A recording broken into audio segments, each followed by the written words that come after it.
Welcome to this edition of the South Shore Press Newscast. I'm News Director Stefan Mihailu, joined by George Santos, former Congressman. George, how are you? Or you, Stefan? Good day to have a conversation on something salty. Yeah, no kidding. I think for inside baseball folks, you obviously being a former member of Congress, people who know politics, people who know taxes, they know the SALT deduction. They're familiar with it because it's been in the news with President Trump. But can you, George, just do a brief explainer exactly what this is and why it's important? Well, look, every homeowner in America should know what the SALT deductions are. I mean, if you look up here, that's actually my first ever introduced bill in Congress was the SALT Relief Act of 2023, aimed at lifting the cap from the $10,000 that the Trump tax cuts of 2017 put them on from no caps previously, which was also wrong and a loophole, to $10,000. I was just trying to lift it to 50, based on average cost of property and state and local taxes. So what's SALT? The SALT stands for state and local taxes deduction, right? Previously, prior to the Trump tax cuts of 2017, people who owned homes and paid property taxes and their local taxes were able to in a sense, subsidize that out of their federal tax obligations, right? So let's say if you had a tax bill of $100,000 at the end of the year with the feds. Now you're a high income earner and you have to pay $100,000 to the feds, but you came in and said, hey, I paid $100,000 in state and local taxes. You'd waive the $100,000. So Right. there was a loophole there for people to avoid federal taxation. So what the Trump administration at the time did was try to cut that, right? But the problem then was there were no caps on SALT. What we're trying to bring now is let's place caps and make them permanent. Now, I introduced a $50,000 cap. Congressman Mike Lawler from the Hudson Valley is proposing $100,000 for single individuals and $200,000 for married couples. Long story short, Stefan, for all of you watching, the SALT deductions is a way of relief for high taxed areas. But the federal government's long argument on this is that the federal government shouldn't be able to subsidize bad policies and bad mismanagement in some states. And most importantly, that type of mismanagement and overtaxation happens in states led by Democrat control. So you see that in New York, you see that in California, Colorado, so on and so forth. You don't really see it in red states that have no state income. So what's shaking with it now? Because obviously President Trump was at Mar-a-Lago with a lot of members of the New York delegation. Where does it stand now?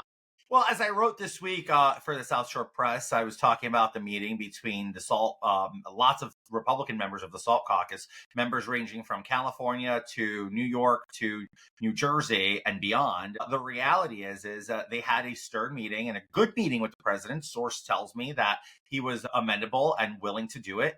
The only thing that I want to underscore for everybody to know is that despite all the efforts of the SALT caucus and Republican members who are friendly on SALT, President Trump just the night before had a dinner with the Freedom Caucus, as I wrote, and that's a more conservative flank of our party, and they are very anti-SALT deductions being raised because they see it as a subsidy and as a handicap for failed policies in certain states. So President Trump has a tight rope to walk, but I believe he's going to be able to manage some level of relief and expansion on those deductions and caps. So to really break it down for folks, at the end of the day, conservatives, those on the right can say, well, wait a minute. In ultra blue liberal states, the People's Republic in New York, Massachusetts, California, hey, your taxes are ridiculous. Well, that's your problem. That shouldn't be spread to the rest of the country through a deduction. And I can see that argument, but obviously folks living in New York, even Republicans, like, well, wait a minute. It's not our fault. We have this Democratic leadership. Our taxes are, we need help. So those are the two sides of the coin.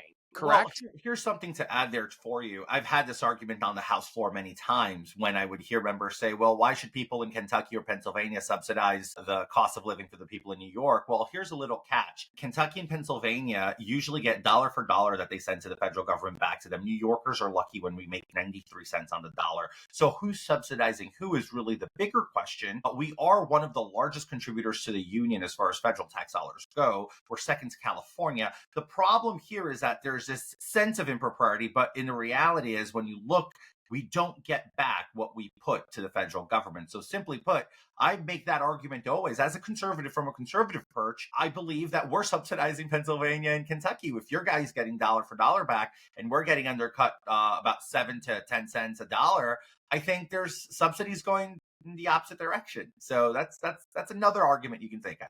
Yeah, that's an interesting one too, about basically saying, look, New York does not get back, the $1 we're sending to the federal government. That gets spread out all over the country. So, okay, so why not do that with the SALT deduction? Like, I get that argument where folks in smaller states or red states are like, hey, screw New York, I'm not going to spread that out through the federal government. So basically, George, what do you think is going to happen next then when President Trump takes office? Well, look, the Trump tax cuts of 17 are due to expire. If they don't do anything, and if there is no resolution out of the House, the entire thing expires, which means it goes back to unlimited. So I think there is a motivation to not allow the tax cuts, the SALT deductions to go back to unlimited on the more liberal side of the aisle and on the more conservative side of the aisle. So because there's this gauntlet hanging over their heads, I believe that we're going to find a happy medium ground. I don't believe it's going to be $100,000.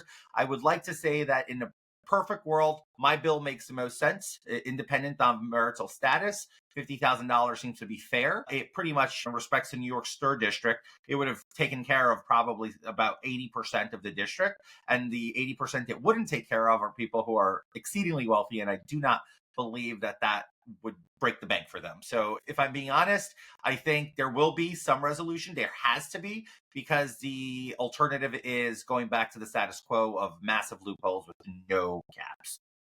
Interesting. And then, George, last question. Any thoughts on President Trump? He's going to be inaugurated as the 47th president of the United States. Interesting tidbit of info, Grover Cleveland, where, my hometown, Buffalo, was the other president to serve non-consecutive terms. President Trump's do it again. Any thoughts on him basically taking the oath of office and being commander-in-chief again? You know what? I'm ecstatic for it. I think America's looking forward to it. We're seeing a sense of unity and acceptance for conservatives around the country, so much so that, look, ABC released Carrie Underwood to go sing America the Beautiful at the inauguration of President Trump.